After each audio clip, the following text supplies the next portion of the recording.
ইরানে 2 সপ্তাহের যুদ্ধবিরতির সিদ্ধান্ত নিয়েছেন মার্কিন প্রেসিডেন্ট ডোনাল্ড ট্রাম্প। এমন খবর প্রকাশের পর আনুষ্ঠানিকভাবে বিবৃতি দিয়েছে ইসরায়েলের প্রধানমন্ত্রীর দপ্তর।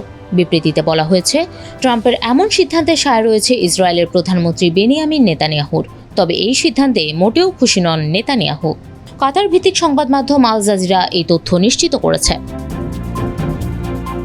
সামাজিক যোগাযোগ মাধ্যম এক্সে দেওয়া এক বার্তায় নেতানিয়াহু লেখেন, যুক্তরাষ্ট্র ও ইসরায়েলের যৌথ লক্ষ্য হল ইরান যেন আমেরিকা, ইসরায়েল এবং তাদের আরব প্রতিবেশীদের জন্য কোনো পারমাণবিক ক্ষেপণাস্ত্র বা সন্ত্রাসী হুমকি তৈরি করতে না পারে।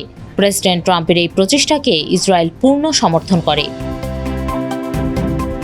তিনি আরও লেখেন, 11 এপ্রিল পাকিস্তানের ইসলামাবাদে যে আলোচনা হবে সেখানে যুক্তরাষ্ট্র তাদের লক্ষ্য পূরণে কাজ করবে, এমনটাই আশ্বাস দেওয়া হয়েছে।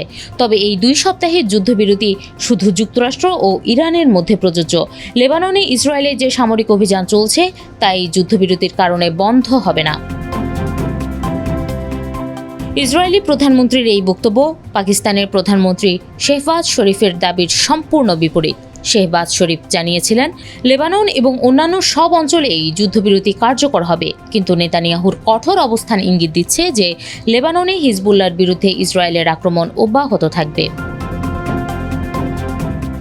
এছাড়া ধারণা করা হয়, প্রথম দফায় ওমানের মধ্যস্থতায় আলোচনাগুলো ভেস্তে যাওয়ার পেছনেও নেতানিয়াহুর বড় ভূমিকা ছিল। এমনকি মার্কিন প্রেসিডেন্ট ডোনাল্ড ট্রাম্পকে তিনিই সংঘাতের পথে পরিচালিত করেছিলেন। এছাড়া দীর্ঘদিন ধরেই যুদ্ধবিরতির ধারণাটির ব্যাপারে সন্দিহান নেতানিয়াহু। ইরানকে ঘিরে চলমান সংঘাতে যুদ্ধবিরতি নিয়ে যুক্তরাষ্ট্র ও ইসরায়েলের মধ্যে স্পষ্ট মতপার্থক্য দেখা দিয়েছে।